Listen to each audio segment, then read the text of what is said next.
Boa noite. Então, vamos iniciar a atividade de hoje, o quarto seminário Trabalho e Trabalhadores na América Latina e Caribe. A partir hoje, um evento online, né, com transmissão ao vivo. Nós estamos no dia 13 de março de 2023, às 19h10, para a segunda atividade do nosso seminário, que vai ser a conferência que eu vou apresentar dentro em pouco. Eu vou só fazer alguns comentários, né? Hoje nós estamos na nossa segunda atividade. O seminário Trabalho e Trabalhadores na América Latina e Caribe é um evento público e gratuito, né? Com acesso, nesse caso, totalmente online, mas as atividades serão tanto presenciais quanto também transmitidas online. O acesso é público na nossa universidade, assim como também na nossa transmissão. Todas as instruções para esse acesso estão colocadas na página do evento, cujo link vai ficar disponível aqui no vídeo que está sendo gravado, quanto também vai ser enviado agora para as pessoas que estão nos acompanhando. Tá? Qualquer problema pode entrar em contato com a gente, mas o evento é público e a presença é livre para todos os interessados que queiram acompanhar o que a gente está transmitindo. Além disso, né, essa gravação e todos os vídeos ficam disponíveis no nosso canal do YouTube do evento, né, que é o @Trabalho e Trabalhadores, né, no YouTube.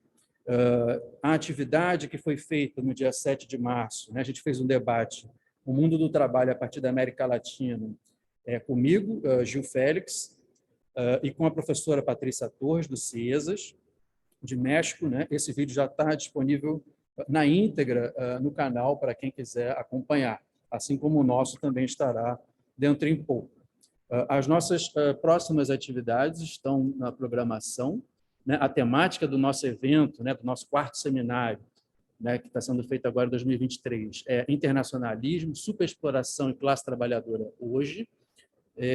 Amanhã nós teremos apresentações, né, em um grupo de trabalho. Primeira sessão do grupo de trabalho, que será iniciada às 9h da manhã, né, para quem quiser acompanhar, seja em loco, aqui no nosso auditório do campus da UNILA, seja online. Tá? A atividade que estava prevista para amanhã, às 15h, que seria a mostra Cine Obreiro, com os 10 anos, sobre os 10 anos das manifestações de 2013, essa atividade, conforme a gente anunciou, foi adiada. Tá? Ela vai ser realizada, e eu dou aqui a informação em primeira mão para vocês, no dia 5 de maio, a partir da UNILA também. Tá? Nós vamos aproveitar para fazer um pequeno evento sobre os 10 anos de manifestações de 2013, mais um pequeno evento de lançamento do público, né, do nosso acervo 2013. Então, vai ser uma oportunidade, uma grata oportunidade da gente trazer a público, 5 anos depois do nosso projeto iniciado aqui a partir da UNILA, e 10 anos, né, das manifestações. Aí, efemérides com a participação de pesquisadores da temática, né, e, enfim, participantes em geral, militantes que foram reprimidos, né, que estão ainda sob repressão. Enfim, teremos essa atividade. Então, ela será realizada no dia 5 de maio, às 19h, também de maneira presencial e com transmissão, se possível, com transmissão também online. Mais informações a gente vai dar a seguir. No dia 15, a gente segue com grupos de trabalho. No dia 16 e 17 também. As informações estão no nosso site. Tá? No dia 15, nós temos uma mesa redonda, na parte da tarde. No dia 20 também. E no dia 21, uma conferência de encerramento. Então, são essas atividades, mas informações estão todas lá no nosso site. Aproveito a oportunidade para frisar, né, também o lançamento aí dos nossos últimos títulos do seminário anterior para até esse, né? Uma grata surpresa para a gente lançar os títulos que também estão disponíveis, né, para acesso a partir da página do evento. Bom, sem mais delongas, as informações que a gente queria transmitir são essas. Eu Tenho a honra de apresentar e estar aqui contando com a presença, quem sou muito grato, né, falando a partir do grupo e de todos os participantes, daqueles que nos acompanham já há algum tempo, a professora Maria Aparecida de Moraes Silva, a partir da Federal de São Carlos, da Universidade Federal de São Carlos, no Brasil, que dispensa apresentações, né?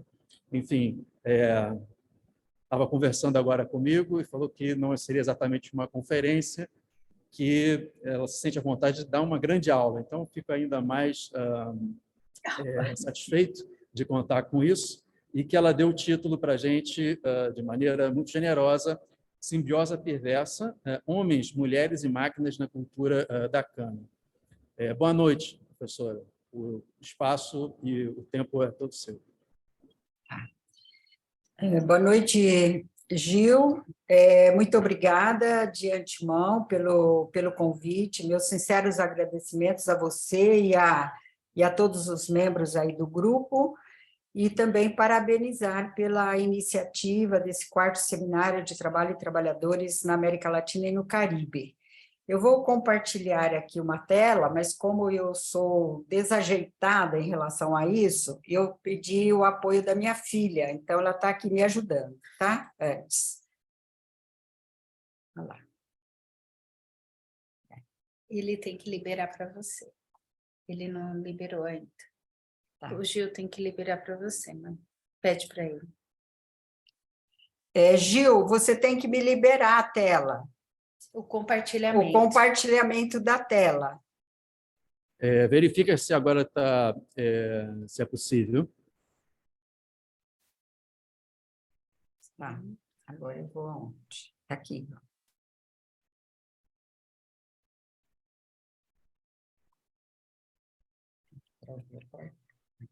Isso, já foi? Não. Olha, da nossa parte aqui tá liberado, tá? Tá. Vai, a gente devia ter feito um teste. Esse aqui?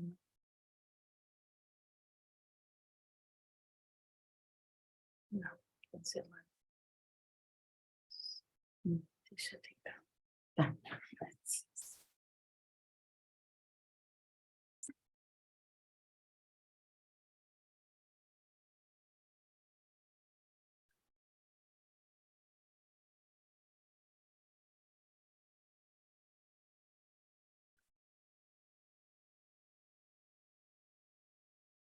Não vamos conseguir. Não. Devíamos ter feito um teste.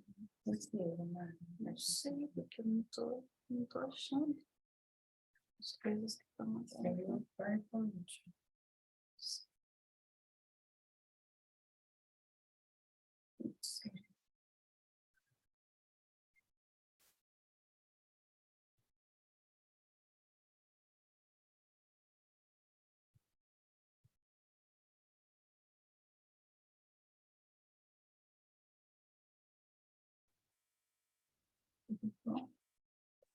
Aqui o PowerPoint. Sim.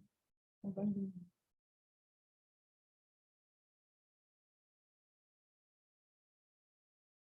gente vai ter feito um teste antes. Ele está no Google Drive também, viu? Tá? Tá. Se quiser, você traz ele para cá.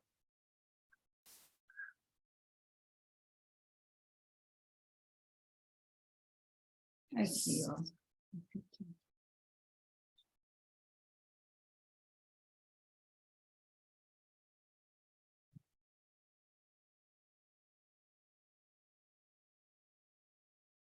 Bem, manda uma mensagem para o Pedro me correndo para cá, porque eu não vou saber mais.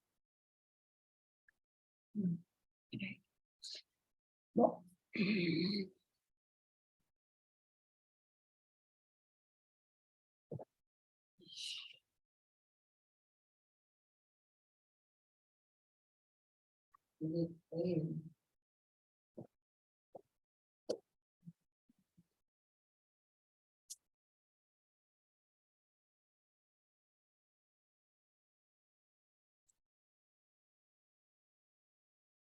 Será que ele consegue apresentar? Eu mandei o Aqui, ó, consegui. Conseguiu?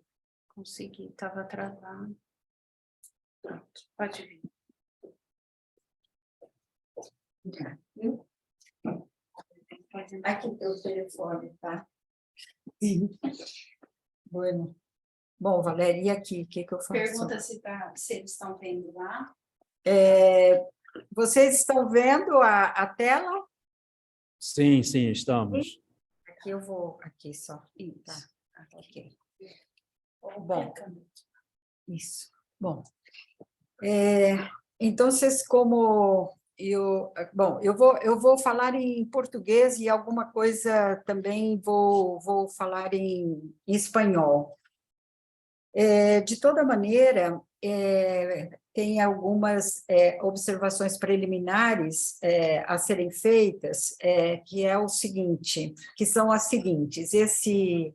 Essa apresentação, na verdade, ela é resultante de uma pesquisa que eu ainda estou desenvolvendo, portanto, são reflexões preliminares, por isso que eu disse ao Gil que eu me sentiria mais à vontade dando aula, e não uma grande aula, mas dando aula, do que propriamente fazer uma conferência magistral. Então, gostaria de antemão que vocês me desculpassem por isso, porque eu não tenho ainda uma reflexão totalmente fechada a respeito do assunto de hoje. Bem, essa pesquisa ela está com o financiamento do CNPq e também da FAPESP, e o objetivo dessa pesquisa, que eu dei aqui também um título preliminar, né? Que seria, bom, está travando aqui, não sei o que está acontecendo, que seria essas novas máscaras para as mesmas caras, e também que vai mais ou menos na direção daquele título que o Gil falou anteriormente. Bom, o que seriam essas novas máscaras para as mesmas caras, né?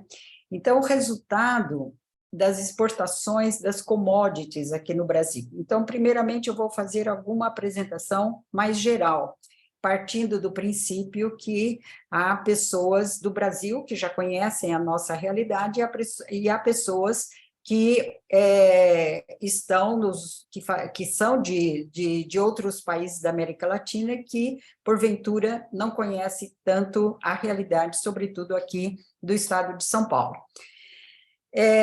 Então, nós temos o seguinte, que a balança comercial do agronegócio brasileiro em 2021 representa o total, esse valor aqui, 105,1 bilhões de dólares, 19,8% maior que em 2020. E é preciso lembrar que era exatamente o período auge da pandemia. E essa produção foi impulsionada pela alta dos preços internacionais das commodities. Então, os dados apresentados pelo IPEA, que é um Instituto de Pesquisa Agropecuária aqui em São Paulo, mostram que o ranking dos principais produtos foram açúcar, soja, carnes e café. São os grandes representantes das commodities aqui. Falando especificamente do nosso tema hoje, que se reporta às plantações de cana-de-açúcar, por esse mapa vocês podem observar onde há essa concentração. Então, observem aqui todos esses pontinhos em vermelho, aqui na região chamada região Centro-Sul, e alguns outros pontos espalhados pelas outras partes do país, inclusive aqui na região Nordeste, cujo estado maior produtor do Nordeste é o estado de Alagoas. Mas, especificamente, aqui, vocês têm praticamente uma mancha vermelha, sobretudo no estado de São Paulo. Bom, na sequência, nós vamos ver que o estado de São Paulo é um dos maiores produtores de commodities do país, tanto o açúcar, o etanol, o suco de laranja e o café. E desde praticamente 2 décadas, o modelo produtivo agropecuário implantado se caracteriza por um processo que tem 2 faces.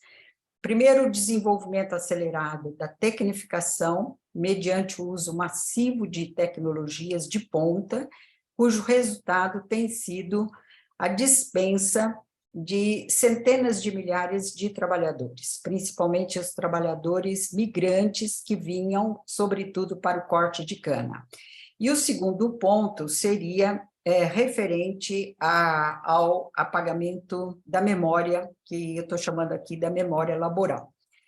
Bom, aqui eu apresento a vocês esse mapa elaborado pelo professor Tomás Júnior, da Unesp de Presidente Prudente, e é um mapa bastante significativo, porque aqui vocês têm um polígono, né, onde estão as grandes empresas de cana-de-açúcar do país, as maiores do país, e principalmente aqui do estado de São Paulo, todos esses pontos em amarelo. E essa divisória em vermelho, como vocês observam nesse polígono, se refere ao aquífero Guarani. O aquífero Guarani, como todos devem saber, tem o maior depósito de água subterrânea do mundo. Então, observem que essas empresas elas estão exatamente assentadas sobre as águas do aquífero. Então, esse é um dado bastante importante, porque muitas vezes nós analisamos o trabalho, os trabalhadores, as relações laborais, e esquecemos dos recursos naturais. Então, especificamente no caso da produção canavieira, não é possível desenvolver essa produção sem a água. E essa região, além dela contar com esses depósitos subterrâneos, ela é contemplada por uma grande quantidade de rios. E, por outro lado, especificamente no estado de São Paulo, onde estão concentradas esses canaviais, nós vamos observar um terreno plano, que é chamado um terreno de planalto, que é muito favorável também para o desenvolvimento da mecanização. Então, esse é um dado que eu gostaria de chamar a atenção, e porque nós vamos verificar que essa produção não é em qualquer lugar, né? Quer dizer, nós não podemos imaginar uma produção de cana voltada para a produção do etanol sem água. Então, somente para vocês terem uma ideia, para se produzir 1 litro de etanol, são necessários 13 litros de água. E toda essa água é captada ou dos rios ou então dos aquíferos. E os proprietários não pagam por essa água. Portanto, é um recurso comum, é um recurso natural comum, que é pura e simplesmente apropriado por essa forma de produção. Bom, feitas essas considerações bem gerais, eu preparei esse diagrama para que vocês tenham uma ideia das mudanças da produção canavieira no estado de São Paulo, isso levando-se em conta praticamente um espaço de 100 anos, que na verdade é muito pouco, se nós pensarmos o montante das mudanças. Então, vejam vocês, de 1920 a 1950, isso muito a grosso modo, apenas para ilustrar o que nós vamos observar na sequência. Então, de 1920 a 50, que é o primeiro bloco aqui, essa produção já existia no estado de São Paulo, mas a forma de produzir, a maneira de produzir, o processo de trabalho eram totalmente distintos do que acontece hoje. Então, naquele momento, nós temos os carros de boi, que transportavam essa cana cortada e levava até um determinado ponto, que era, por sua vez, depois transportado em trens até a usina, ou seja, o processamento do açúcar e do álcool, que naquele momento também já se produzia o álcool, mas não para essa finalidade que se tem hoje. Então, nós temos o carro de boi, as ferrovias, a cana, ela não era queimada, era cortada, crua, como se diz aqui, ou seja, sem ser queimada, e a relação de trabalho era principalmente uma relação de trabalho dos colonos que normalmente eram descendentes ou então que acabaram de chegar aqui no estado de São Paulo, que eram os imigrantes, eram os italianos, e depois também nós tivemos uma migração de trabalhadores, sobretudo do estado de Minas Gerais. Mas, de qualquer forma, o que predominava nesse momento era uma relação de trabalho que a gente chama aqui no Brasil de colonato, ou seja, um trabalho familiar. Portanto, havia, inclusive, a participação das crianças, e eram as crianças que faziam os feixes. Então, a cana era cortada, depois eram feitos feixes, e esses feixes eram levados até os carros de boi, que, por sua vez, levavam até a estação do trem, que, por sua vez, levava e conduzia essa cana até a usina, a indústria propriamente dita. Bom, isso vigeu de 20 a 50. Depois de 51 a 83, nós já vamos ter uma modificação bastante grande, né? Aqui nós não vamos ter mais os trens, nós vamos ter as rodovias com os caminhões, não vamos ter mais a cana crua, mas nós vamos ter a cana queimada, e que causou grandes e grandes problemas ambientais, não somente para o estado de São Paulo, mas para o resto do Brasil. E a forma de produzir não será mais baseada na força de trabalho familiar dos colonos, mas sim dos chamados boias frias, ou seja, trabalhadores que vinham dos estados do Nordeste, e aí todo um processo de migração laboral que realmente vai se intensificando cada vez mais. Então, são centenas de milhares de trabalhadores provenientes do Nordeste, também do norte de Minas Gerais, de uma região chamada Vale do Jequitinhonha, que vem para esse trabalho temporário do corte da cana.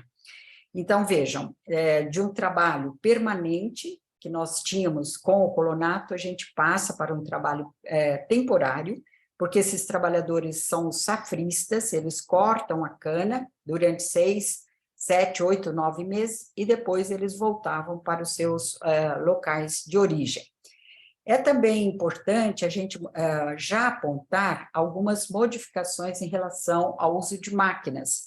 Então, nós vamos ter os chamados guinchos, que vão juntar essa cana, portanto, não é mais o feixe, que inclusive era amarrado, com a própria cana, a folha da cana, pelas crianças, no momento anterior. Agora nós temos os guinchos, que carregam essas canas e colocam essas canas nos caminhões, que, por sua vez, levam para o usina. Bom, no momento seguinte, nós vamos ter... e um dado importante aqui é a presença do Estado já, que vem com uma política bastante importante para essa produção, que é o chamado Proálcool, que vai fazer com que esses proprietários de usinas recebam subsídios do Estado para fomentar a sua produção, justamente em virtude da crise do petróleo. Era o momento da crise do petróleo, nos anos 70, e vejam vocês que esse período de grande modificação está ocorrendo durante a ditadura militar e aquilo que se convencionou chamar, daquele conjunto que se convencionou chamar de Revolução Verde, né? A partir de 84 a 90, nós vamos ter um outro cenário, que vai ser um cenário de muitas greves, né? E os trabalhadores lutando por direitos, porque esses trabalhadores não tinham seus direitos trabalhistas reconhecidos. Nós vamos ter aqui realmente uma situação de superexploração da força de trabalho, muitos trabalhadores em situação de escravidão, de condições análogas às de escravos, e, portanto, aqui um momento que representa a saída do período da ditadura militar, onde essas greves vão se avolumar, né? Então, nos finais dos anos 80, começo dos anos 90, esses trabalhadores finalmente conseguem os seus direitos. Quais são esses direitos? Registro em carteira, não somente o registro, mas férias, também 13º, enfim, os direitos trabalhistas básicos e também exigências no tocante às próprias condições de trabalho. Então, por essas greves, esses trabalhadores reivindicam que as empresas lhes forneçam gratuitamente os EPIs, ou seja, os equipamentos de proteção individual. Quais são? Então, é uma roupa adequada, é o mangote, é a bota, é a botina e também o facão para cortar a cana, né? É o mínimo, porque tudo isso antes eram os próprios trabalhadores que compravam e, a partir daí, as próprias leis, né, que se configuraram na chamada norma regulamentadora 31, NR 31, vão permitir, né, que haja esse avanço, digamos assim, mínimo em termos dos direitos trabalhistas dos trabalhadores. Bom, e diante disso, nós já vamos também observar uma mudança, que vai ser a introdução das máquinas colheitadeiras. Elas aparecem exatamente nesse período. E aqui nós vamos cada vez mais observar que as empresas vão exigir cada vez mais um aumento de produtividade. Então, nos anos 80, os trabalhadores cortavam, em média, 8 toneladas de cana por dia. Aí, depois, esse número passa para 10, depois passa para 12, e depois passa para 15. Então, nós vamos ter cada vez mais assim, um processo, né, de exploração que vai chegar ao limite das condições físicas desses trabalhadores. Então, observem vocês que, de um lado, a gente tem um ganho do ponto de vista dos direitos trabalhistas, mas, de outro lado, em termos dos direitos humanos do trabalho, nós temos praticamente uma regressão bastante grande. Bom, aí, no período seguinte, de 91 a 2009, nós vamos observar novas grandes modificações. Em 2009, foi firmado o chamado Compromisso Nacional. Quero ressaltar aqui que foi durante o governo Lula, o segundo governo Lula. Então, esse acordo foi um acordo entre trabalhadores, representantes dos trabalhadores, representantes das empresas e representantes do governo federal. E o que dizia esse compromisso nacional? Que as empresas se comprometiam a respeitar os direitos humanos do trabalho, criando, portanto, as condições para o chamado trabalho decente. Bom, isso foi firmado em 2009, um período anterior, a gente vai observar, sobretudo a partir de 2002, com o aparecimento dos carros flex, então, um aumento da exigência, né, da demanda de cana para a produção de etanol e, consequentemente, o aumento da produtividade. Então, nós vamos chegar a esse ponto, das mortes por exaustão nos canaviais paulistas. E foi um momento bastante complicado, bastante difícil, eu pude acompanhar em loco essa situação, quer dizer, para mim representou assim, uma marca bastante dolorosa, eu diria, né, em termos da situação dos trabalhadores, e justamente porque houve uma mobilização da sociedade civil em torno disso. Quer dizer, não somente os sindicatos, mas também a Pastoral dos Migrantes, também o Ministério Público. Quero ressaltar aqui a importância do Ministério Público, sobretudo da PRT 15 de Campinas, para coibir os abusos que ocorriam nesses canaviais. Quer dizer, os trabalhadores morriam com o podão na mão em virtude das exigências de produtividade. Bom, Então, depois de tudo isso, o que nós vamos ter, e é isso que eu pretendo desenvolver com vocês agora, né? O que a gente tem depois disso? Aí nós temos a chamada implantação da agricultura 4.0. Então, o que é isso? Agricultura 4.0. É uma agricultura onde nós vamos observar a internet das coisas, uma mecanização total, porque essa mecanização, como vocês observaram aqui, olha, ela começa já nos anos 90, até um pouco antes até, com pouquíssimas máquinas, mas depois ela vai paulatinamente aumentando, e quando a gente chega nesse período, como nós vamos mostrar daqui a pouco, é o que vai existir, certo? Então, uma mecanização acelerada. O governo do estado de São Paulo proíbe a queimada, em virtude também das pressões da sociedade civil, sobretudo. O corte manual da cana praticamente desaparece, ele vai desaparecendo ao longo do tempo, né? E nós temos aí uma maior internacionalização. Já existia, mas vai continuar. Aí eu mostro para vocês algumas fotos desse período anterior, né, as imagens do trabalho. E são fotos que fazem parte do acervo da Pastoral dos Migrantes. Então, aí vocês podem ver a cana queimada e como esse corpo do trabalhador ele se adapta a esse trabalho, né? Então, aí vocês observam os EPIs, né, a bota, o boné árabe, né, o chamado mangote, que é uma proteção do braço, sobretudo do braço esquerdo, né, porque é o braço que, como eles falam, abraça a cana, né, então precisa ser uma roupa apropriada para isso, e a curvatura do corpo, né, como vocês podem ver aqui nessa outra foto. Então, a cana ela precisa ser cortada ao resto do chão, porque justamente aqui, bem próximo à raiz, é onde está concentrada a maior quantidade de sacarose.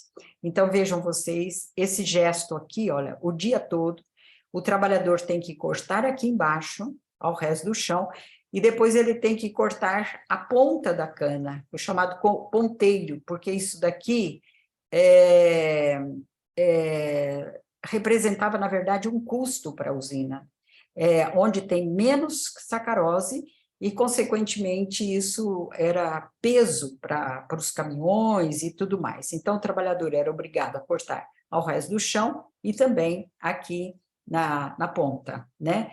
E depois lançar essa quantidade de cana num monte que se chamava, que eles davam o nome de leiras, e é a partir daí que os guinchos depois colocavam essas canas nos caminhões, né? Então, vejam bem a foto seguinte, que mostra exatamente o trabalhador, após ter cortado, ele carregando a cana para depositá-la, né? E aqui atrás, vocês observam aqui, olha, todo aqui é o monte. E tem que ser bastante linear, para que esses guinchos, que inclusive operavam à noite, para eles terem a maior visibilidade para o carregamento, né? Aqui mais uma imagem, né, para vocês perceberem, né, quer dizer, se a gente pensar em termos dessa estética, né, visual, do que significou esse trabalho, né, e mais uma vez, né, e o trabalho feminino, e eu sempre nas minhas pesquisas tive uma preocupação muito grande com o trabalho feminino, o trabalho das mulheres, elas faziam esse trabalho também, do corte da cana, mas elas eram também destinadas a outras funções, não leves de forma nenhuma, funções bastante pesadas. Então, essa moça, por exemplo, ela está com o enxadão e arrancando o mato, que é chamado colonião, no meio da cana. Esse colonião é chamado panicum, me parece o nome da biologia aí, que é dado a esse mato. Ele tem raízes muito profundas, e ele é mais forte do que a cana. então ele precisa ser arrancado com enxadão. Então, aí um trabalho feminino mostrando isso daqui. Bom, aí nós vamos observar... peraí. Essas outras imagens aqui na sequência, né, por exemplo, são imagens que mostram o plantio da cana, como se faz esse plantio. Então, mulheres geralmente trabalhando nessa etapa de produção. Aqui vocês podem ver com mais clareza como era feito isso. Os tratores faziam os sulcos e depois as mulheres jogavam a cana e nesses sulcos, e em seguida os tratores vinham jogando a terra, né? E um trabalho bastante perigoso era também, e até hoje é destinado às mulheres, que é a distribuição de veneno. Então, esses galões aqui, que são bombas, chamadas bombas costais, eles têm, em média, 27 quilos, né? Carregam veneno, né? Pesticidas, plaguicidas, e essas mulheres trabalham na distribuição desses venenos praticamente durante todo o dia. Quer dizer, jogando no mato, né? Que... sobretudo antes da entrada da máquina, e também no meio da cana. Bom, finalmente, a agricultura 4.0, né? E aí eu vou explicar um pouquinho para vocês, né, o que eu estou analisando agora, né? Então, eu fiz esse apanhado geral, né, para que vocês pudessem ter uma ideia de como aparece essa agricultura 4.0, né? O que significa isso? Vocês viram que é bem recente esse processo. Bom, aqui é um diagrama onde vocês têm o neoliberalismo, o Estado, o trabalhador e a agricultura 4.0. O Estado, ele está presente nesse processo através dos subsídios que são fornecidos aos proprietários, né, aos produtores da cana-de-açúcar, e também as reformas, né, as leis, e aqui no Brasil, especificamente, nós tivemos duas reformas, uma em 2017 e outra em 2019, durante o governo Temer, a primeira, e a segunda durante o governo Bolsonaro. Essas reformas, realmente, elas retiraram aqueles mínimos direitos que os trabalhadores haviam conquistado anteriormente, né? E os subsídios continuam. Bom, em relação ao trabalhador, o que nós vamos observar nesse momento? Maior controle, o fim da migração, nós não temos mais uma migração da forma como nós vimos durante várias décadas aqui no estado de São Paulo. O estado de São Paulo chegou a registrar, em determinados momentos do auge da produção canavieira, em torno de quase 800 mil trabalhadores migrantes durante a safra. Hoje, nós não temos mais do que 20, 30 mil trabalhadores, é o mínimo. Enfim, essa migração, ela praticamente desapareceu, né? E nós temos outras mudanças, e eu vou falar um pouquinho agora também para vocês a respeito do trabalho feminino, além do trabalho desenvolvido pelos homens, né? O que seria, portanto, essa agricultura 4.0?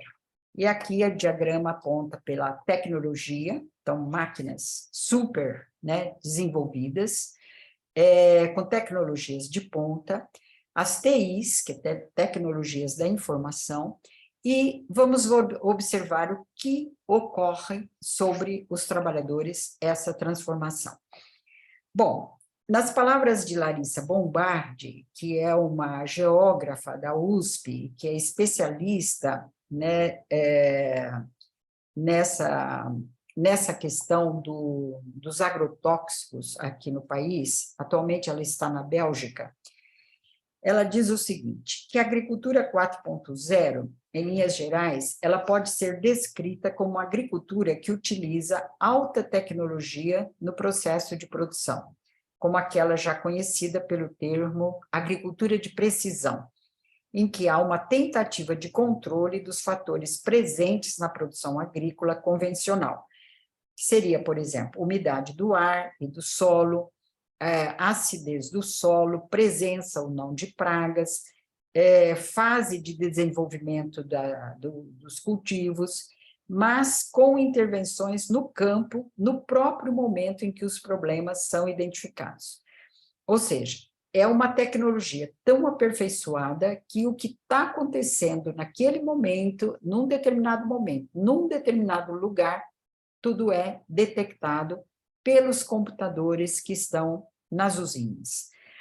Assim, na agricultura 4.0, a novidade é que esse conjunto de informação não é obtido offline, mas essa nova tecnologia, ela permite que os maquinários agrícolas estejam eles próprios conectados à internet e que o conjunto de dados coletados na lavoura seja reportado ao servidor, portanto, à base computacional, instantaneamente. Ou seja, se houver, por exemplo, a necessidade de corrigir a acidez do solo, o maquinário poderá fazê-lo em tempo real. Quer dizer, no próprio momento em que essa deficiência for identificada, o que obviamente diminui o dispêndio de recursos. E segundo a FAO, né, em relatório recente, a agricultura 4.0 será a chave para a alimentação da humanidade nas próximas décadas, segundo o seu representante.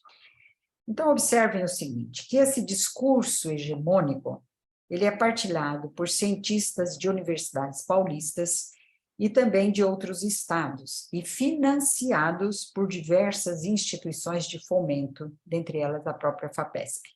Então, só para vocês terem uma ideia,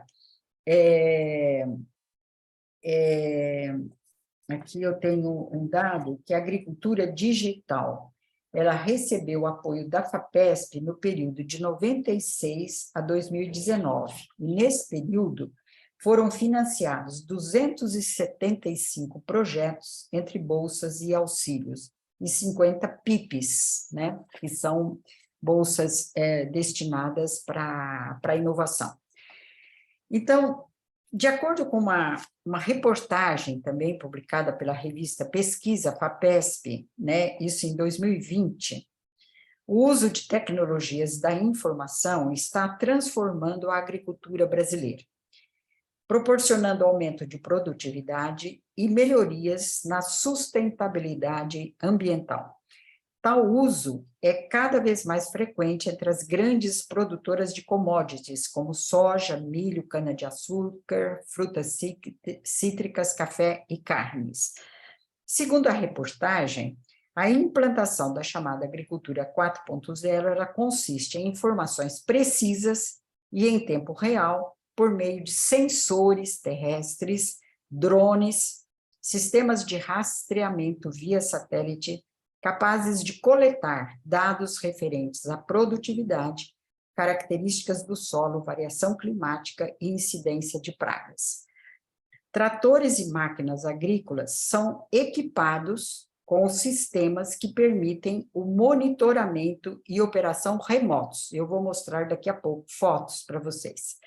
A produção desse conhecimento é resultado de pesquisas da Embrapa, que é a Empresa Brasileira Agropecuária, de várias universidades paulistas, centros de pesquisa e também startups, além do apoio da FAPESP. Bom, então, isso que seria essa agricultura 4.0. Então, vamos em frente. Aqui é um mapa que apresenta, né, grupos de pesquisa com a palavra-chave cana-de-açúcar e derivados. Né? Vocês têm aqui os centros de pesquisa que se destinam à produção de açúcar. Então, observem mais uma vez a concentração da produção desse conhecimento. Então, é bom lembrar que a agricultura 4.0 envolve a tecnologia, né, das máquinas, como nós vamos ver, na sequência, através de fotos aqui que eu trouxe, a tecnologia, as tecnologias de informação e a produção de conhecimento. Portanto, a ciência é produtora desse modelo de produção. Sem a ciência, isso não é possível. Então, vejam mais uma vez, comparando aquele mapa que eu mostrei anteriormente para vocês, acerca da concentração da produção canavieira, aqui, de novo, vocês têm, sobretudo no estado de São Paulo, a concentração da produção desse conhecimento, certo? E algumas referências aqui também no Nordeste do país. Bom, esse gráfico, né, que é da CONAB, Companhia Nacional do Abastecimento, mostra exatamente a evolução da mecanização, né? Então, a mecanização aqui aparece em amarelo, e o verde seria a diminuição do trabalho manual. Então, observem vocês que desde 2005, 2006, até agora, de 21, 22, né, 20, 21, então, vocês observam que praticamente o trabalho manual ele vai desaparecer. Portanto, uma mudança muito rápida, né? Aqui, algumas imagens dessas máquinas, né?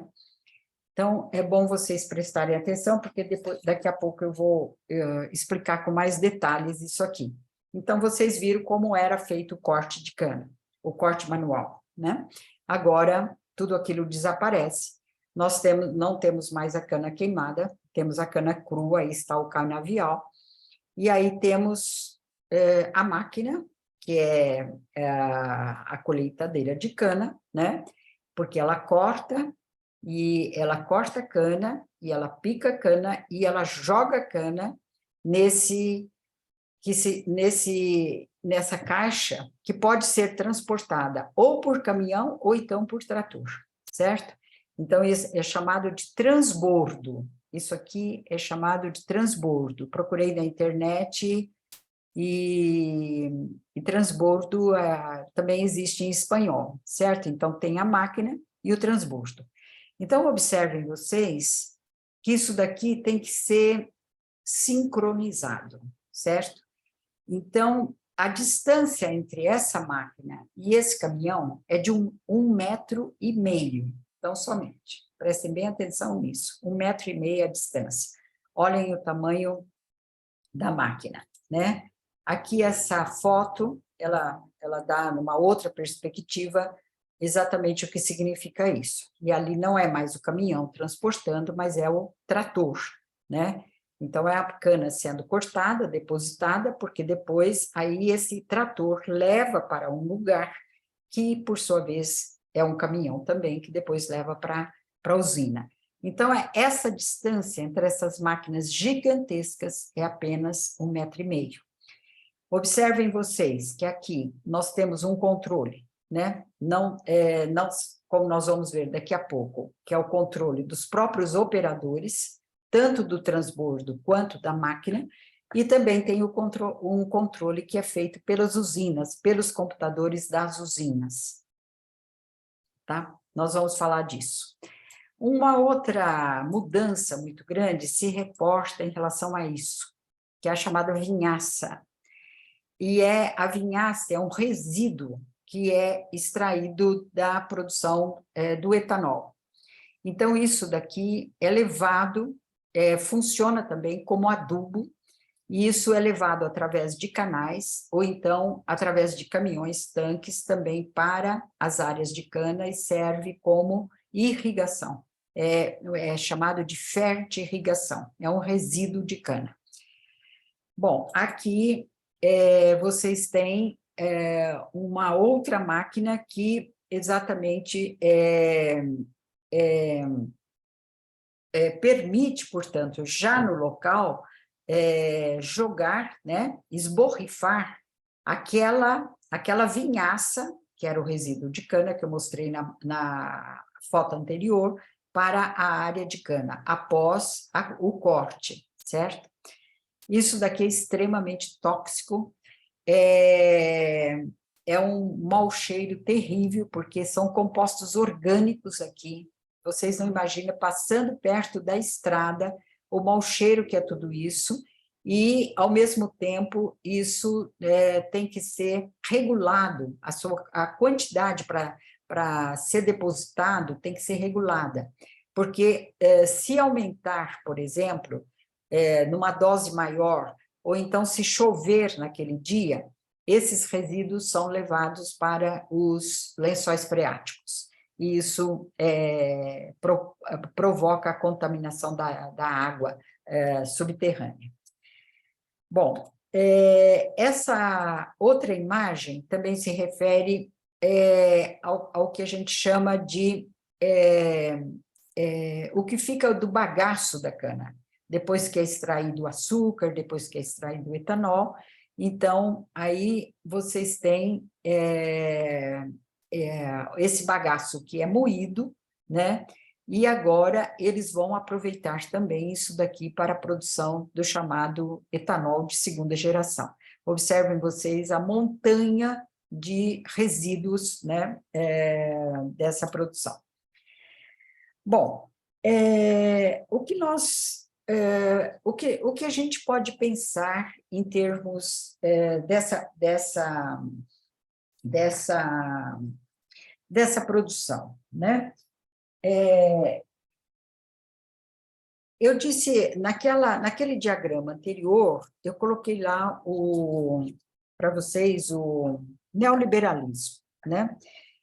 E eu andei lendo bastante sobre essa questão do neoliberalismo, tanto em Foucault quanto em Bourdieu, e acabei encontrando um livro que me parece extremamente importante, que eu indico até para vocês, que é o Christian Laval, que escreveu Foucault, Bourdieu e a questão neoliberal. Ele faz, na verdade, um apanhado dessas duas matrizes de pensamento, do Foucault e do Bourdieu, a respeito, principalmente, do neoliberalismo.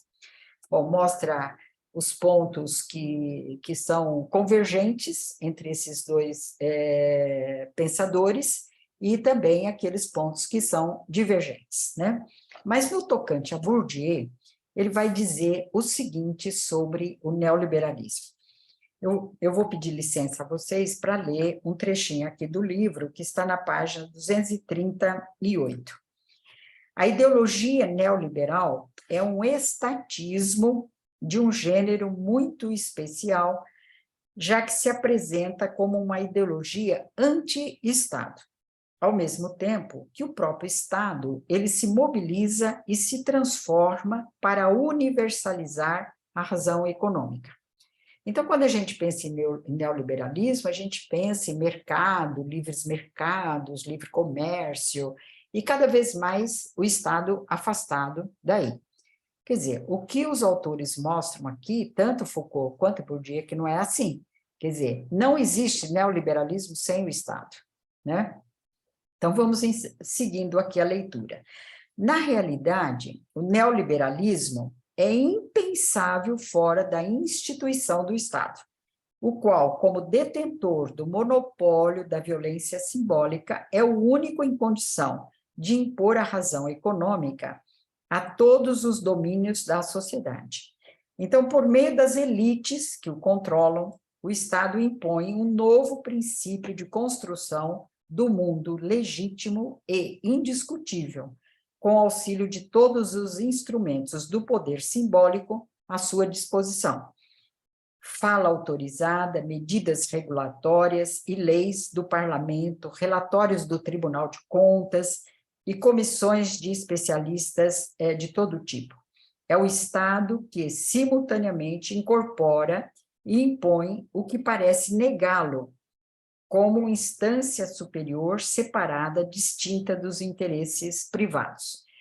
Então, basta a gente ver o nosso parlamento, né? Nós temos aí cerca de 300 deputados que são chamados deputados ruralistas, que defendem os interesses dos proprietários rurais, né, do país, não só os da cana, mas da soja e também de outros produtos. São 300 deputados, portanto, mais da metade, né?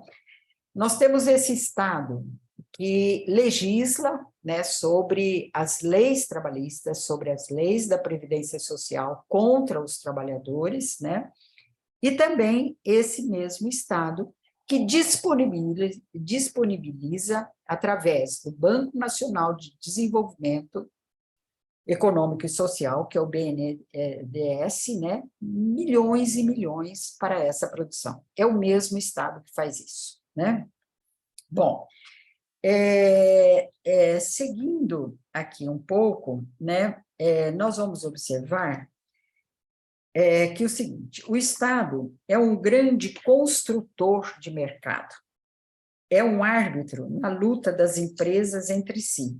O campo econômico autônomo, em sua forma nacional, não teria emergido e funcionado sem uma ação do Estado, com o objetivo de organizar a competição entre os produtores e de garantir a sua dominação sobre a população, no que diz respeito tanto à circulação quanto à produção de bens. Daí a luta das empresas para assegurar o maior domínio sobre o poder do Estado. Trata-se de tirar vantagens simbólicas e materiais, né? Então, nós observamos que, na sequência, o autor diz o seguinte, que a potência do neoliberalismo em escala mundial não pode ser explicada senão pelo poder material e simbólico dos Estados nacionais e dos meta-estados, esses últimos, organizações internacionais, todos aliados entre si pela e para a causa da chamada globalização, que provoca, de modo preciso, uma diminuição dos meios de ação desses mesmos Estados nacionais. Então, a gente observa, no caso aqui dessa estrutura organizacional do Estado de São Paulo, empresarial, a presença de grandes e grandes empresas, né, internacionais. Nós temos a Shell, por exemplo, que se uniu à Cosan, formando uma joint venture, que é considerada a maior do mundo, em termos de produção do açúcar, produção do etanol, e sem contar que dominam, inclusive, partes do Porto de Santo para exportação, certo? Temos também a presença de empresas chinesas, temos a presença de francesas, e assim por diante. Quer dizer, então, esse processo de fusão, né, desses capitais, tanto nacionais quanto internacionais, passam, evidentemente, pelo aval do Estado, que tem os seus representantes no Congresso para promulgação das leis e, consequentemente, para cada vez mais incentivar essa produção. Bom, vamos pensar em algo bem interessante, que seria em relação ao trabalho, né? Então, eu vou falar um pouquinho do trabalho feminino e as máquinas. Pode parecer paradoxal, mas não é. Então, nessa pesquisa que eu ainda estou fazendo, inclusive a última entrevista eu fiz há 15 dias, com uma operadora de um desses transbordos que nós mostramos aqui na foto. Então, vejam bem aqui essa foto aqui, olha, isso é da internet, né?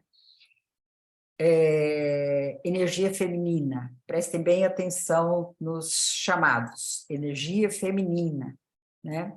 Aqui, também da internet, dessa empresa Cevasa, está aqui o site, vagas exclusivas para mulheres, né? Enviar currículo para o e-mail recruta@cevasa.com.br, né? O que eles estão recrutando?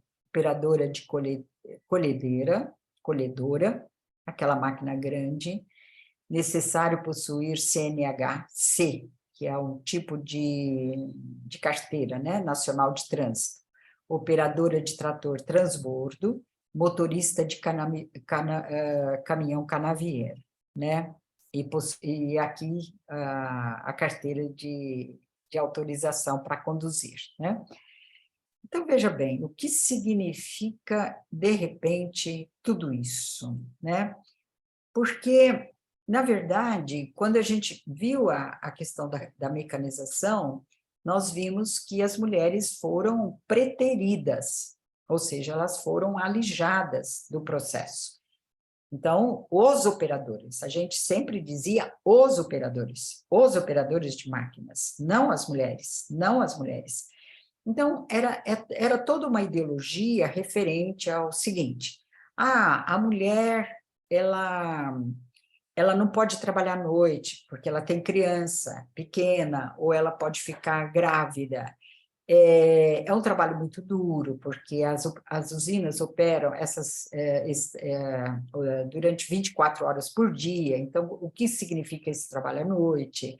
É um trabalho muito pesado, então, não é possível mulheres, só os homens. Agora, de repente, né, alguns anos depois, somente, a gente vê esse chamado aqui. Aí, quando eu soube disso, eu fui a campo, eu fui procurar.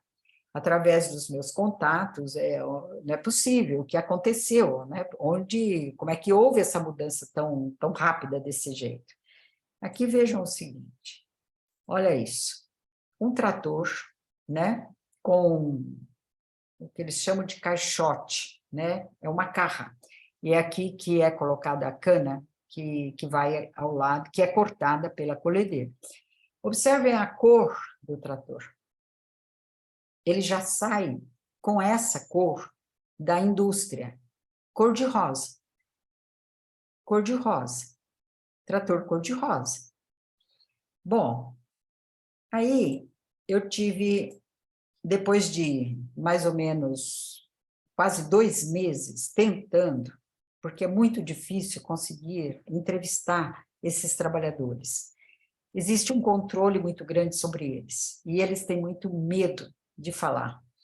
Então, depois de 2 meses de tentativa, eu consegui falar com uma trabalhadora. Então, ela me explicou todo o processo, e eu vou falar um pouquinho para vocês sobre isso, porque eu acho que vale a pena, né?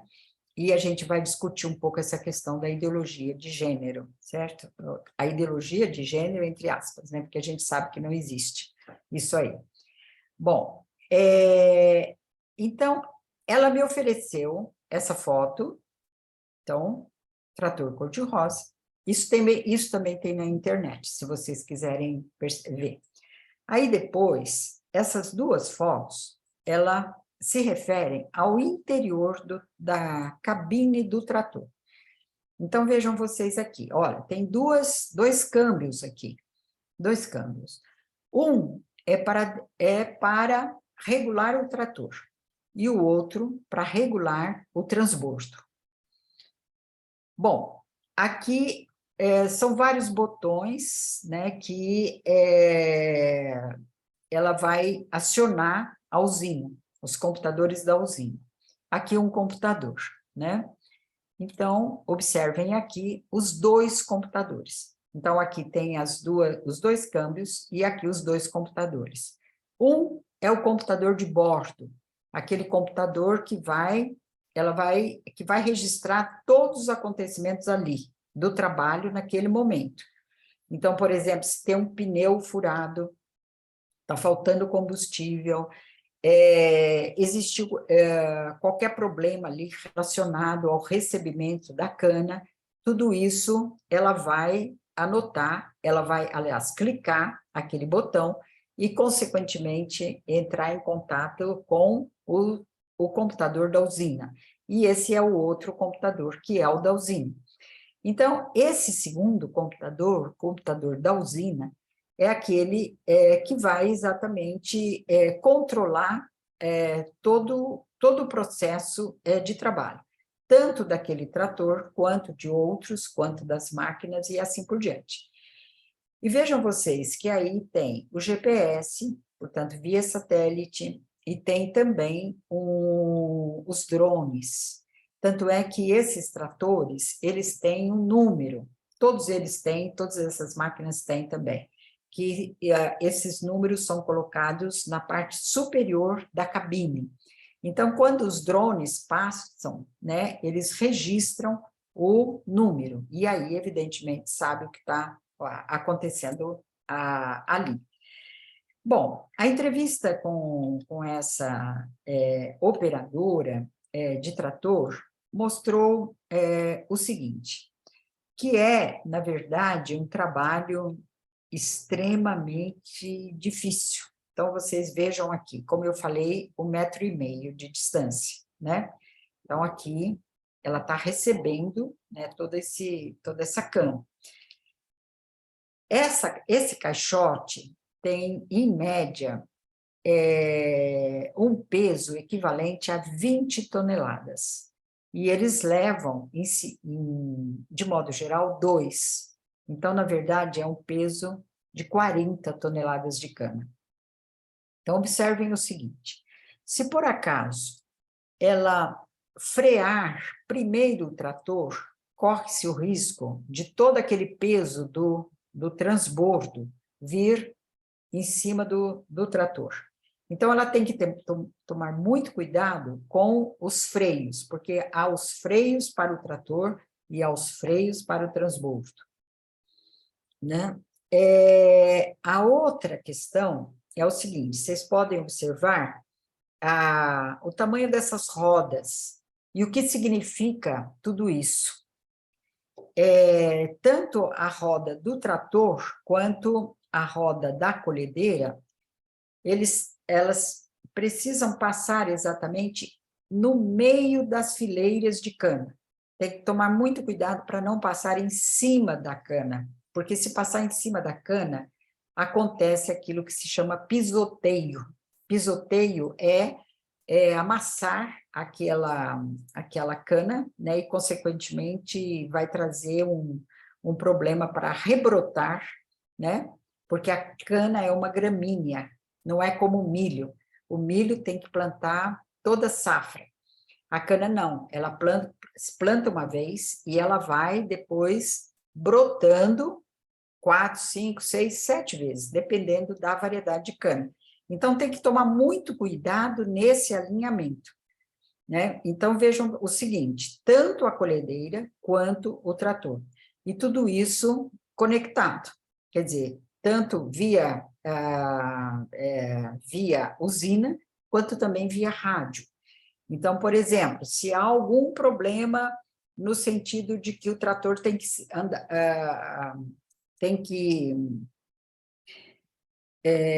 se movimentar um pouquinho mais rápido, né? Então, há um sinal do colhedor para o operador do trator, e vice-versa.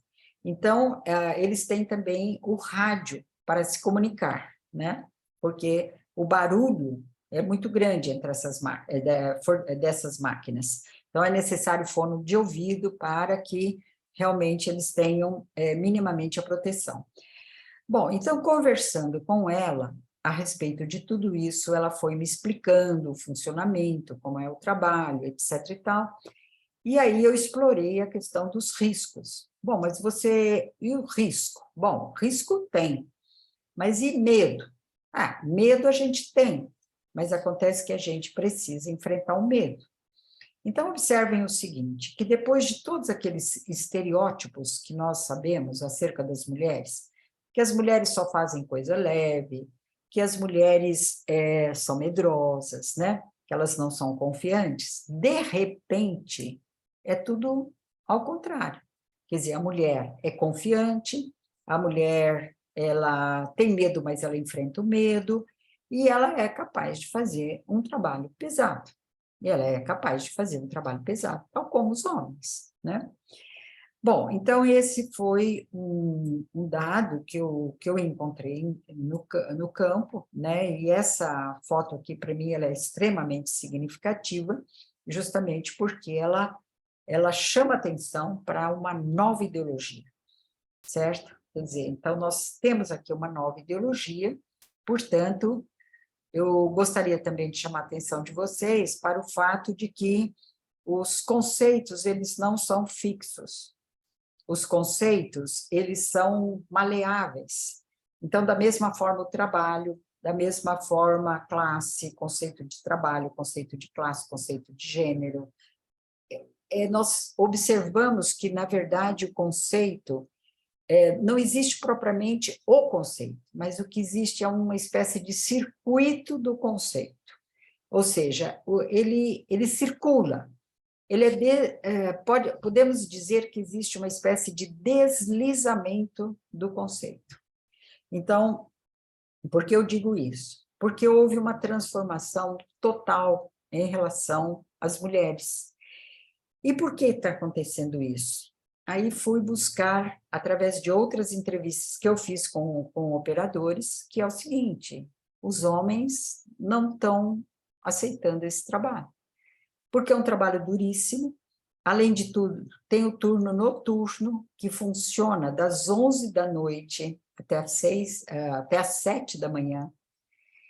E, então, é um trabalho perigoso, e é um trabalho com muito controle, porque vejam vocês, no momento anterior, quando era o trabalho, o manual, o cortador de cana, ele era responsável pela sua produção. Então, se ele produzia 10 toneladas de cana, ele era o trabalhador X que produziu 10 toneladas de cana. No caso específico aqui, nós não temos uma medição de uma produção individual. Nós temos a medição de uma produção coletiva. Então, observe. É o grupo, é um conjunto que eles chamam de frente. Então, não é mais a turma, mas é a frente de trabalho. Então, isso implica o operador de máquina, o operador do transbordo, implica no líder, não é mais o feitor, o fiscal, é o líder, é aquele que vai exatamente observar se o trabalho está, se o corte está sendo bem feito, se não está sendo jogado cana para fora do caixote, é aquele que vai, até certo ponto, prevenir alguns obstáculos, enfim, é o líder. Então, além de tudo, tem uma outra função, que é do comboio, que é aquele indivíduo que faz toda, digamos assim, a manutenção. Então, por exemplo, acaba o óleo diesel de uma máquina, X, aí ele vai até o local, porque daí ele já é comunicado pelo computador da usina, que naquele lugar específico está faltando combustível. Furou o pneu de um trator num determinado lugar, ele vai até lá para trocar o trator. Quebrou uma peça, ele vai até lá para fazer a troca da peça. Enfim, aí vocês têm uma frente de trabalho. E essa frente de trabalho, é dessa frente de trabalho que é medido a quantidade de trabalho. Então, a quantidade de produção, ou seja, a produtividade é medida aí. Então, essa foi uma grande transformação, sem dúvida alguma, né? E eu vou rapidamente já ir terminando, porque eu estou vendo que o tempo está passando. Aqui, bom, antes dessa foto, eu vou mostrar essa aqui, que é a produtividade agrícola no estado de São Paulo, nesse período aqui, de 2005 a 2022, também pela Conab. Vocês observam que, em 2005, 2006, a produtividade era quase 85 toneladas de cana por dia. Agora, vejam bem aqui onde está. É um pouquinho acima de 70. Então, houve uma diminuição. Com tudo isso, houve uma diminuição. Bom, isso daqui é uma forma de contrapor a essa diminuição dessa produtividade. O que é isso? Isso aqui é uma plantação de soja, tudo, e aqui vocês têm 2 fileiras de cana, e essas fileiras de cana são deixadas para depois fazer o plantio dessa área toda aqui que está coberta de soja. Por que a soja? Porque a soja, ela fixa o nitrogênio na terra. Então, ela vai recuperar essa terra que já está sendo degradada. E esse trabalho todo é um trabalho manual, porque a cana é cortada, depois levada para os sulcos, enfim, da mesma forma que antes, geralmente feita por migrantes no começo do ano, e há muitas denúncias de trabalho em condições análogas às de escravo, como, por exemplo, agora no dia 3 de março, o Ministério do Trabalho resgatou 32 trabalhadores aqui na região de Ribeirão Preto, onde eu moro, em condições análogas de escravo, porque eles estavam desempenhando essa atividade. Bom, para finalizar, a questão do controle, aqui vocês têm uma caixinha, né? Aqui ela tem uma fenda, um buraco aqui em cima, e essa caixinha, ela é colocada na frente, no lugar que se chama vivência. A vivência, o que é essa vivência? Seria mais ou menos o local de parada, entre aspas, dos trabalhadores, porque, na verdade, eles não param, nem sequer, eles comem, tomam as suas refeições dentro da máquina, na verdade. Então, um sindicato da região fez o seguinte, construiu essa caixinha de madeira, vocês podem ver que tem um cadeado, a chave fica no sindicato, e os trabalhadores que têm reclamação pelo não cumprimento de algum direito, eles colocam essa reclamação nessa caixinha, e essa caixinha fica escondida nessa área do direito. Bom, aqui vale mencionar também que, além da perda dos direitos, houve o total desmantelamento dos sindicatos. Então, essa representação coletiva que existia antes, praticamente ela desapareceu. Os sindicatos não têm representatividade no sentido de defender os direitos dos trabalhadores. Tudo funciona sob o lema, o acordado sobre o legislado. Então, se eu tenho um problema, eu vou lá com a empresa e resolvo com a empresa. Não existe sindicato.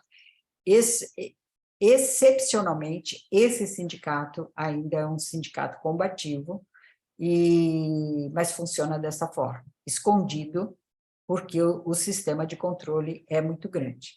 E, por fim, eu encontrei também essa referência de uma greve de trabalhadores em 2022.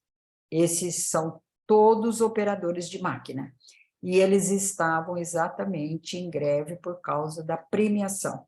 Então, como eu disse a vocês, a medida da produtividade é coletiva, é a frente de trabalho, e se eles conseguirem cada vez mais aumentar essa produtividade, eles recebem um prêmio no salário, aumenta o salário. E eles estavam observando cada vez mais esses salários, essa premiação, esse montante relacionado ao prêmio estava diminuindo, então essa greve se deu em função disso. Mas foi praticamente a única greve que existiu, e sem o comando dos sindicatos, foi uma atitude deles. Bom, eu acho que eu teria mais coisa para falar, mas eu paro por aqui, porque eu tenho a impressão que eu já extrapolei todo o tempo que foi me dado, e é isso, minha gente. Eu agradeço a atenção de vocês, e, como eu disse, são reflexões, né, preliminares, porque ainda falta bastante coisa para realmente solidificar algumas informações. Mas muito obrigada. Acho que eu fecho aqui, né?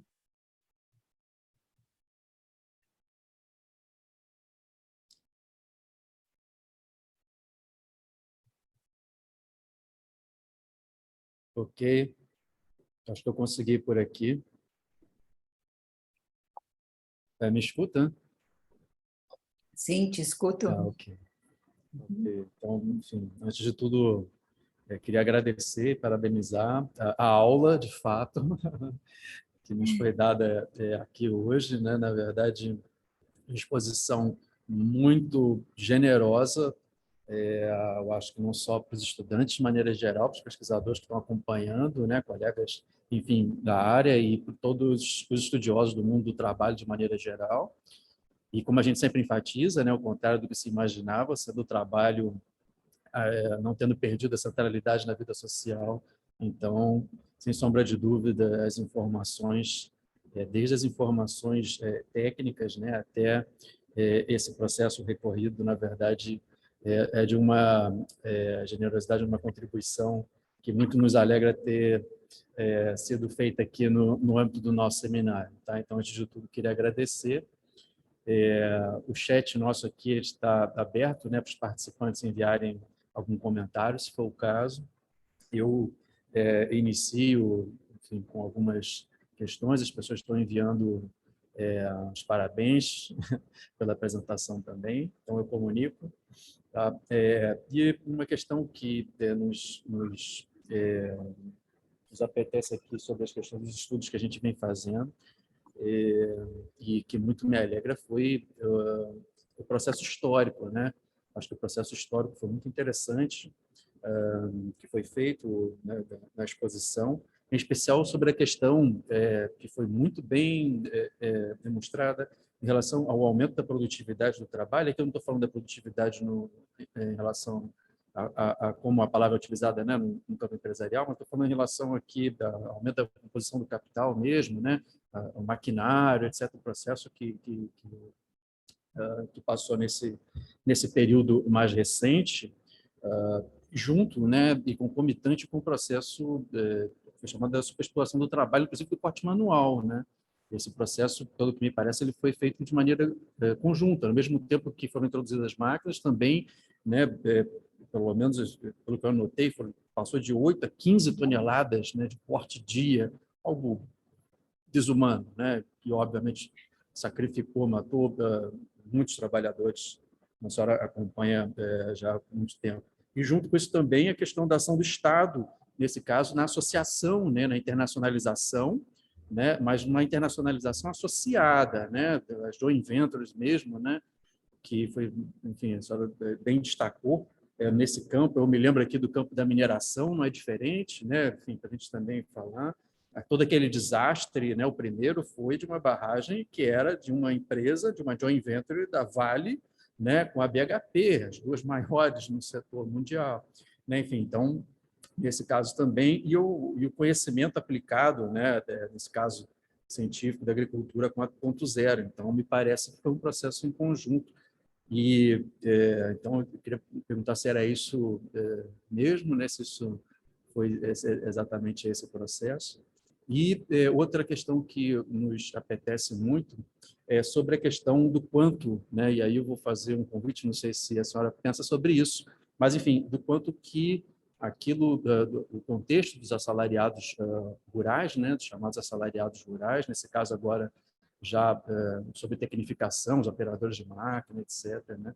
Enfim, nos parece ser um ponto de observação muito profícuo para o mundo do trabalho de maneira geral, hoje, não só do Brasil, mas do mundo inteiro, né? Já que questões como superexploração, né, me parece que cada dia mais tem ganhado adesão de pesquisadores pelo mundo todo, né? Então, me queria perguntar se, no caso, a senhora imagina que a questão dos assalariados rurais hoje, do processo que está em curso, né, junto aos trabalhadores, ao trabalho no setor, ele também pode ser pensado, né, e de que maneira ele poderia ser pensado para o mundo do trabalho de maneira geral hoje em todo o mundo, né, e nos demais setores, se a senhora também acompanha isso, se poderia ser um ponto de observação.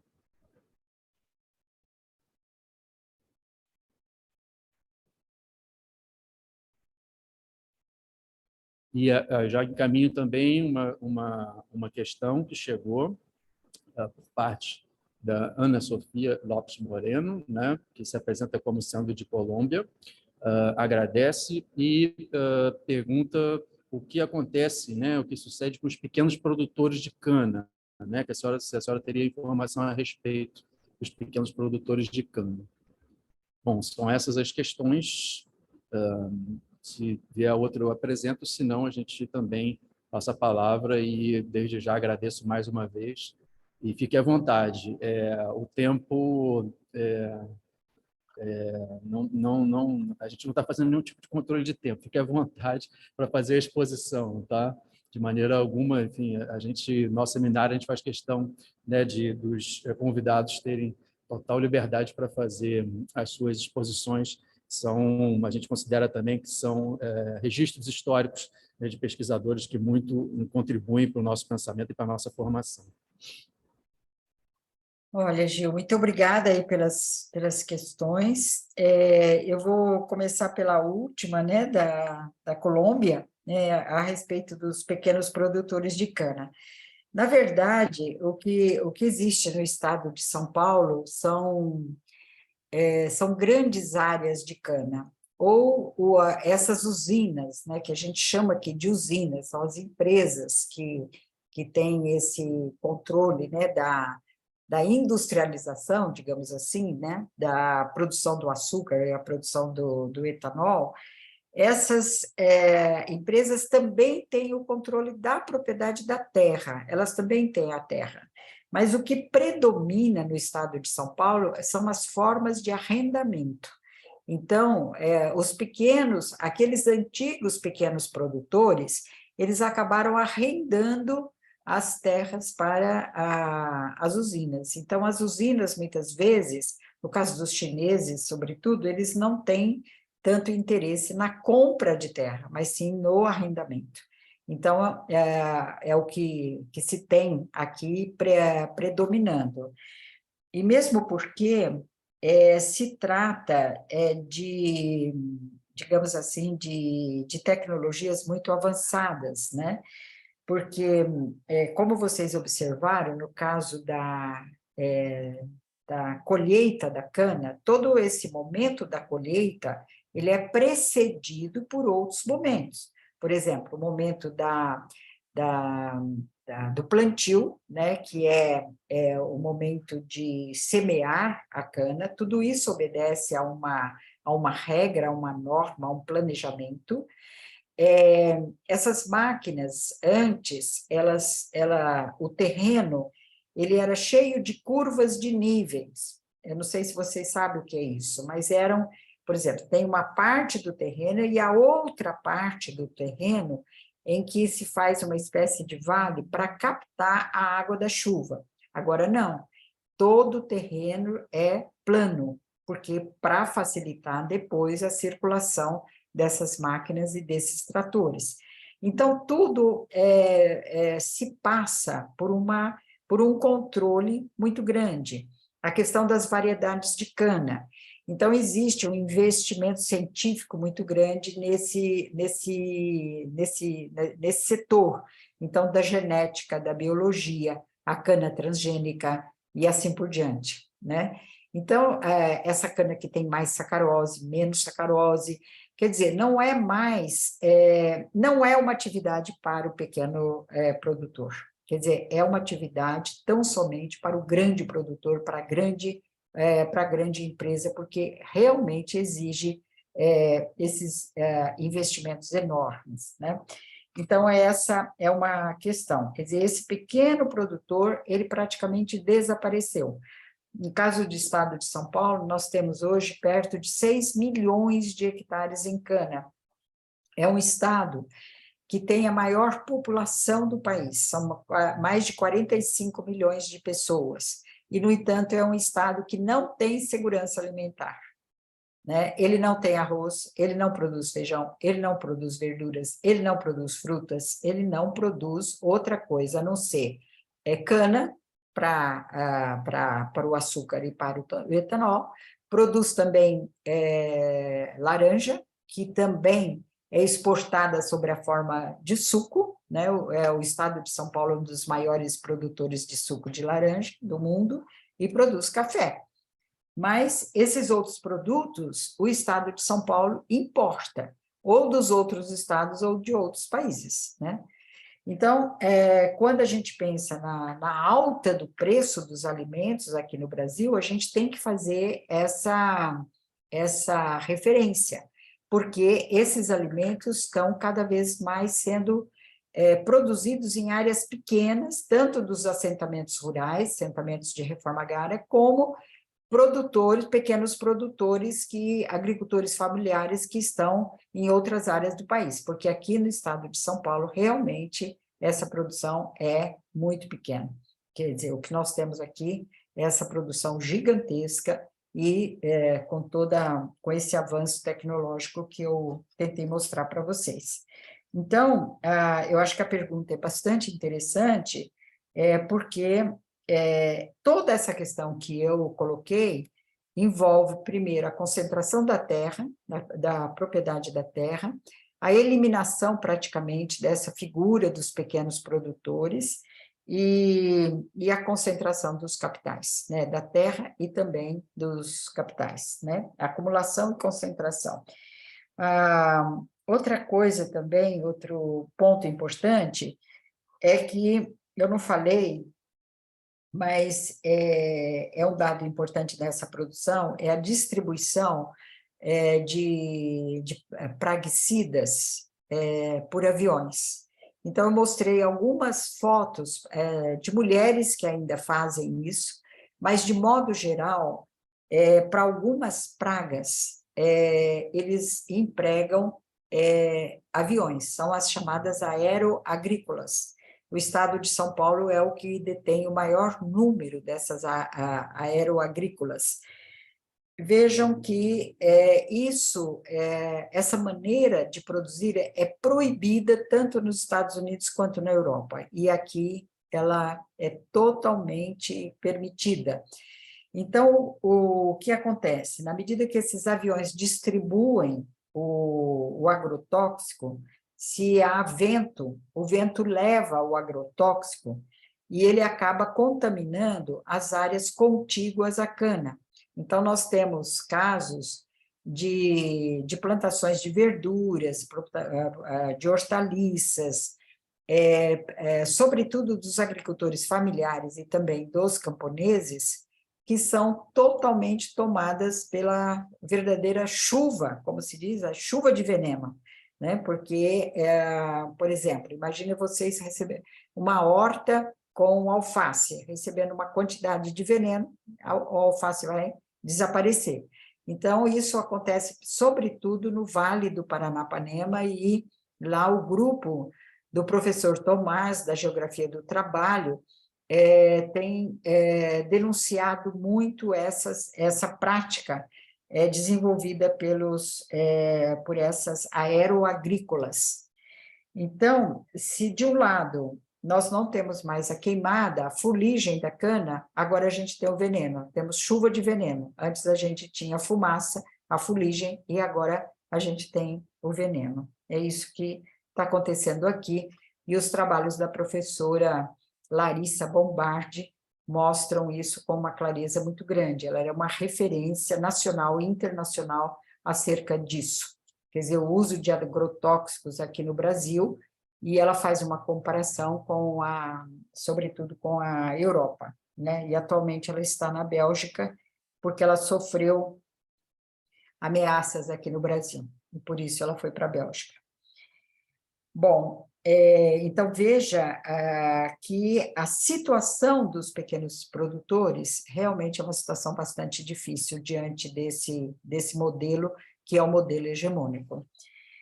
Bom, em relação aos assalariados rurais, eu tendo, Gil, pensar nessa questão que eu mencionei acerca do deslizamento do conceito, porque esses operadores e operadoras não se consideram trabalhadores assalariados rurais. Então, é uma categoria que não se aplica a eles. Quer dizer, jamais eles vão dizer que eles são assalariados rurais, eles são operadores de máquina, porque isso muda a referência, muda o status e muda a representação. É uma questão de representação. Então, essa é uma questão que eu ainda estou estudando, né? Mas dá para a gente perceber com uma clareza muito grande. É uma pergunta que eu fiz diretamente a todos eles. Como é que você se considera um trabalhador rural? Não. Trabalhador rural é aquele que está lá ainda, certo? Por exemplo, desenvolvendo essa atividade no plantio, eventualmente cortando cana, mas assim, numa quantidade menor, mas ele não, ele é operador de máquina. Então, aí há uma mudança de nomeação, mas não só a nomeação, é da representação. Quer dizer, é a forma como ele se representa a partir da representação que as outras pessoas fazem deles. Por exemplo, quando eu entrevistei essa trabalhadora do trator cor-de-rosa, ela me mostrou todos os riscos, todas as dificuldades, todos os detalhes em lidar com esse trator, mas, ao mesmo tempo, eu notei uma felicidade muito grande. Isso é um ponto que eu acho que a pesquisa de campo nos traz com uma clareza que, sem ela, a gente não tem como teorizar. Porque bastaria, por exemplo, imaginar que tudo isso vai simplesmente desembocar na alienação desse trabalhador. Não é isso. Do meu ponto de vista, não é isso. Quer dizer, quando a gente faz a entrevista com eles, e aí a gente percebe que todos os riscos, né, todo medo que é autocontrolado, porque eles sabem que é uma atividade perigosíssima, na verdade, é algo também que traz a eles uma felicidade. Então, por exemplo, quando eu conversava com essa operadora do trator, ela me disse que quando ela começou ela recebeu por parte da usina a convocatória para dirigir esse trator, ela não acreditava que aquilo estava acontecendo com ela. Era uma jovem de 29 anos. Então, ela me diz o seguinte: olha, isso foi a realização de um sonho. Aí você pega a trajetória laboral dela.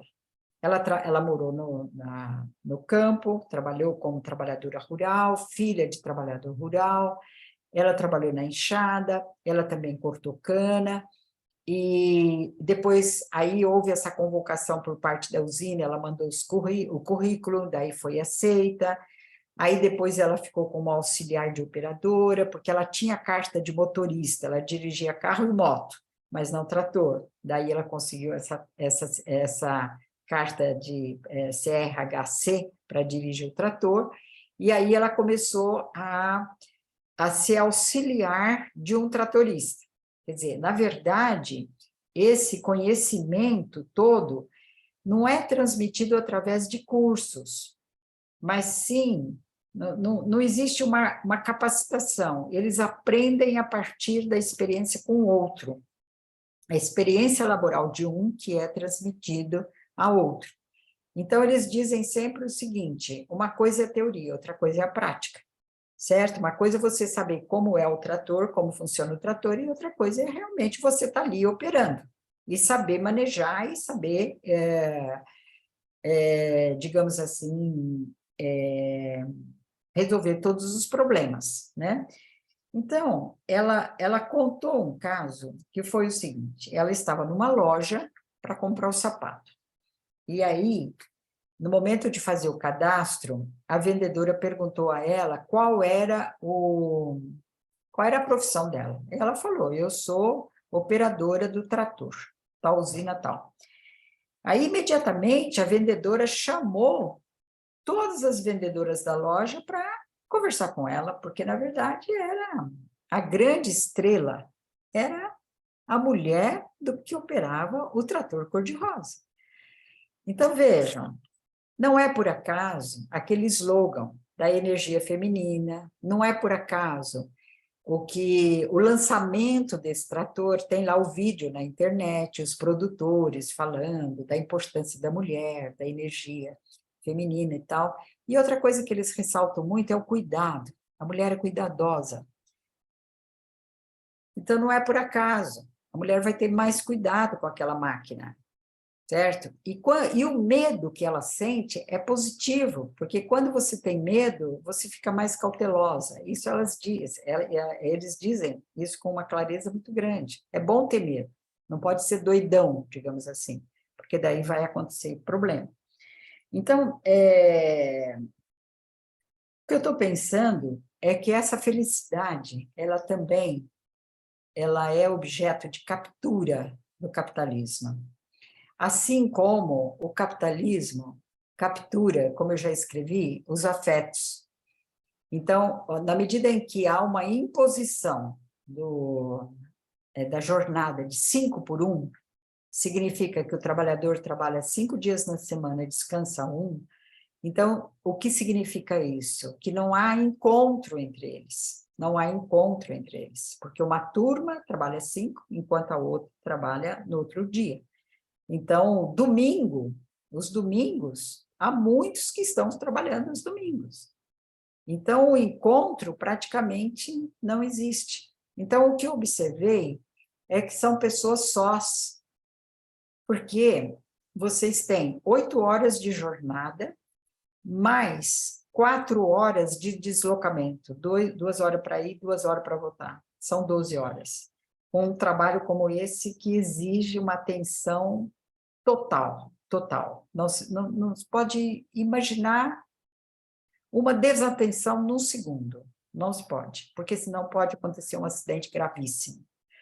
Bem, então, esse trabalhador, ele tem um tempo reduzido, que é um dia na semana, que ele pode fazer alguma coisa para ele. Porque, afora isso, ele precisa descansar para no outro dia realmente começar. Então, os turnos são das 7 até as 3, das 3 até as 11 e das 11 até as 7. Então, 3 turnos, são 24 horas por dia essas máquinas operando durante 9 meses do ano. Entende? Então, eu acho que aí tem um dado importante, que é a mudança da terminologia.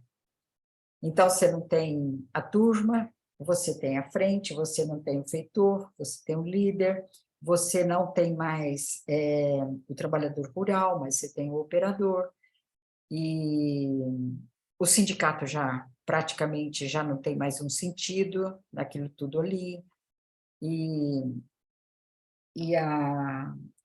essa questão da produção, que é a produção coletiva.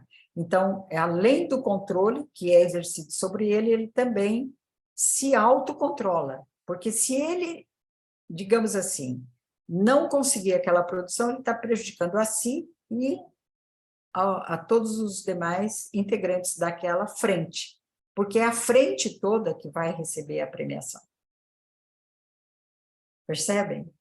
Então, por isso que eu dei esse título, As Novas Máscaras para as Mesmas Caras. Estou com isso.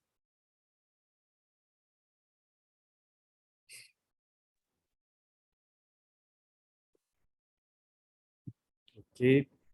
Bom, agradeço muito mais uma vez a exposição detalhada e a participação. A gente não teve novas questões, então vou encaminhar aqui para a nossa finalização.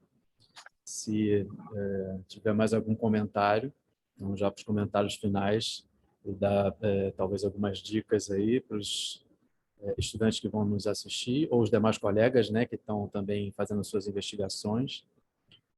Fique à vontade e, mais uma vez, muito obrigado. Não, eu só acho o seguinte, que a gente tem que tomar bastante cuidado com a nossa teoria. A nossa teoria é fundamental, uma ferramenta fundamental, mas a gente não pode deixar de lado essa investigação empírica. E também nunca pensar em simplesmente acoplar a teoria à investigação empírica, certo? Ao empírico, né? A gente tem que fazer esse movimento que o Marx também nos ensinou, que é o concreto pensado. Então, é isso que eu estou pensando exatamente nesse momento acerca dessa realidade, certo? Talvez a gente tenha que trabalhar em termos de uma desconstrução de alguma coisa que já foi escrita, já foi sedimentada, para a gente entender essa nova realidade. Eu mesma já escrevi muito sobre essa questão da mecanização igual o homem, e agora eu estou vendo que não é isso. Gente, já não é bem isso. Então, é nesse sentido que eu acho importante a pesquisa empírica e a gente nunca ir para campo com o fechamento, né, teórico. A teoria é sempre uma ferramenta, né, nesse sentido. É isso. Eu agradeço também a oportunidade e vamos torcer para dias melhores nesse país. Ok, finalizamos então por aqui. Muito obrigado a todos. E amanhã às 9 voltamos, ok? Com as atividades para quem está nos assistindo e para os demais colegas também. Até a próxima oportunidade. Tchau, tchau.